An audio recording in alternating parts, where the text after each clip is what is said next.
So the last piece I want to talk about for resources is intellectual property. And there are great law firms who can give you tutorials. There's plenty of stuff on the web. But the types of intellectual property, shorthand IP, you want to think about are these. There are 5. One is trademark.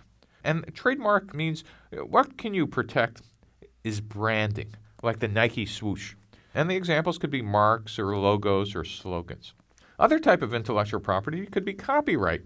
An example is creative or authored works and expressions. You can't copyright ideas, but you can copyright software or songs or movies or website content. The other one is trade secrets.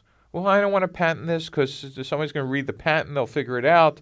So you might decide that you're going to protect it in a vault, just like the Coca-Cola recipe is supposedly kept in a vault in Atlanta, and it's non-public technology. Also, your customer lists might kind of fit in this category, or some secret formulas necessary for a final element in your product. 2 things that startups run into all the time are contracts or NDAs, which stands for non-disclosure agreements. What's protectable is in the contract. That is, you specify it, or somebody making you sign it, or offering you a contract or an NDA specifies it. And examples are technology and business information. Now, by the way, before we go forward, this is one point I want to mention. Founders sometimes naively believe that they could protect their technology from investors or potential investors by making investors sign a non-disclosure agreement. That just doesn't happen, and it's a naive view of how to protect your technology.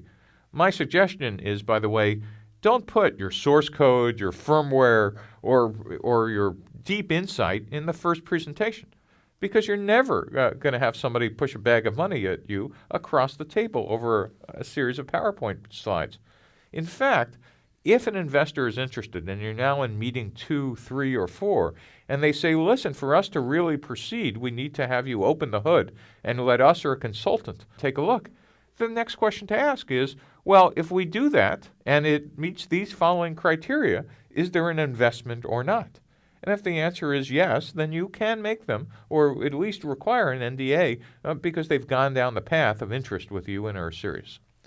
The last piece of intellectual property is patent. U.S. patent law has changed in some important ways in the last year. If you were familiar with it, it's nice to get updated again.